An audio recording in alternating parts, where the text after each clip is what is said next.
नमस्ते। जैसा आप सभी जानते हैं कि अब इनकम टैक्स एक्ट जो है वो 1961 से नहीं बल्कि करंट वित्तीय वर्ष से, जो वित्तीय वर्ष लागू है उससे ये इनकम टैक्स एक्ट 2025 और इनकम टैक्स रूल 2026 के तहत ही अब सारी कार्रवाई जो है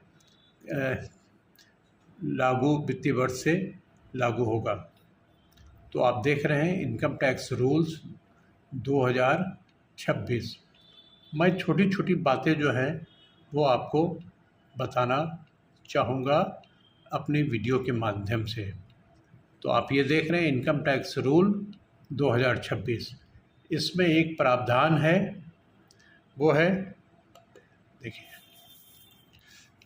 ये है form number 157 under rule 228 form for furnishing the certificate under section 420 under bracket 4। तो अब आपको ये जानना है कि ये फॉर्म नंबर 157 किस लिए, किस परिस्थिति में लागू होंगे, किस परिस्थिति में इसकी ज़रूरत पड़ेगी। तो ये जो नया आप फॉर्म देख रहे हैं 157 इनकम टैक्स रूल 2026 के अंतर्गत ये लागू होगा जब कोई भी व्यक्ति जो है जिसके पास परमानेंट अकाउंट नंबर, अस्थाई फॉर्म वैसे व्यक्ति के लिए लागू होगा जिनके पास पैन नंबर नहीं है लेकिन वो विदेश यात्रा कर रहे हों, किसी भी कारण से कर रहे हों।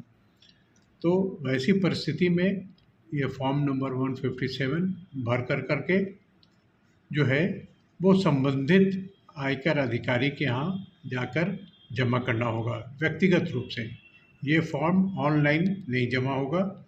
ये फॉर्म जो है जिस क्षेत्र में आप रह रहे हैं उस क्षेत्र के इनकम टैक्स अफसर जिसको कि निर्धारित किया जाएगा ऐसे फॉर्म को एक्सेप्ट करने के लिए, वहाँ जा कर के आप इसको जमा करेंगे। वैसे लोग जो कि विदेश यात्रा पर जा रहे हों और जिनके पास पैन नंबर नहीं है या जो इनकम टैक्स के दायरे में नहीं आते हैं, उन्हें विदेश जाने के पहले ये फॉर्म नंबर 157 जो है वो भरना अनिवार्य होगा। सरकार ने यह नया अधिनियम आयकर के 2025 और आयकर नियम 2026 के तहत लागू किया है, जो 1 अप्रैल 2026 से लागू हो गया। इसमें क्या है कि आपको ये फॉर्म भर करके जो है आयकर पदाधिकारी से एक सर्टिफिकेट उपलब्ध होगा जो आपका मान्य होगा विदेश यात्रा के लिए। तो ये सिर्फ मैनुअल तरीके से भरा जाएगा। मैंने कहा कि ये ऑनलाइन नहीं भरा जाएगा, ये मैनुअल तरीके से भरा जाएगा। फॉर्म भर करके आप संबंधित आयकर अधिकारी के पास इसको जमा करेंगे और ज़रूरी दस्तावेज़ और आधार की स्थिति भी आप जो है वो संबंधित आयकर अधिकारी को देंगे। ये फॉर्म भरने का मतलब आप आयकर अधिकारी से परमिशन लेने का मतलब ये नहीं है कि आपको देश छोड़ने का प्रमाण पत्र मिल गया। ये प्रमाण पत्र नहीं है, ये इसलिए बनाया जा रहा है कि बिना आयकर की नज़र में आए कोई भी आदमी देश से बाहर ना जाए। देश से अगर बाहर जाता है तो उसकी जानकारी संबंधित विभाग को होनी चाहिए।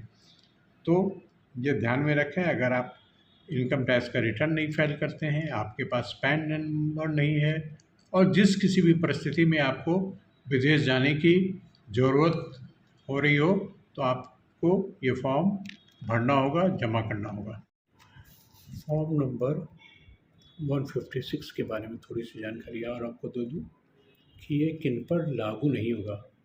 विदेश में पढ़ाई करने वाले छात्रों पर यह लागू होगा, गृहिणियों मतलब हाउसवाइफ के ऊपर भी ये लागू होगा क्योंकि वो इनकम टैक्स का रिटर्न नहीं फाइल करती। जो इनकम टैक्स का रिटर्न फाइल करती हैं उनके लिए ये नियम लागू नहीं होगा।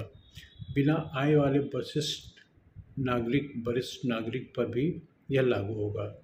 वे व्यक्ति जिन्होंने आयकर सीमा कम होने के चलते पैन नंबर नहीं लिया, तो ये जिनके पास पैन नहीं है उनके लिए ये लागू होगा। जो अपना पैन नंबर लिए हुए हैं, जो इनकम टैक्स का रिटर्न फाइल करते हैं, उन पर ये लागू नहीं होगा। क्या देना होगा? तो व्यक्तिगत जानकारी जैसे नाम, पता, पासपोर्ट, अगर आप विदेश की यात्रा कर रहे हैं जिस किसी भी कारण से, तो पासपोर्ट तो एक जो है अनिवार्य वस्तु है जो आपके पास होगा ही होगा, तो वो पासपोर्ट की जानकारी देना होगा। आपातकालीन प्रमाण पत्र का विवरण भी देना पड़ेगा। जो आपको अगर विदेश जाना होता है तो एक अप्रूवल की ज़रूरत होती है, जहाँ वीज़ा जो है वो लेना होता है। तो कुछ जगह वीज़ा अराइवल है, तो कुछ जगह वीज़ा जो है पहले से सरकार जहाँ आप जाना चाहते हैं वहाँ की सरकार आपको अनुमति देती है, तभी आप जा सकते हैं।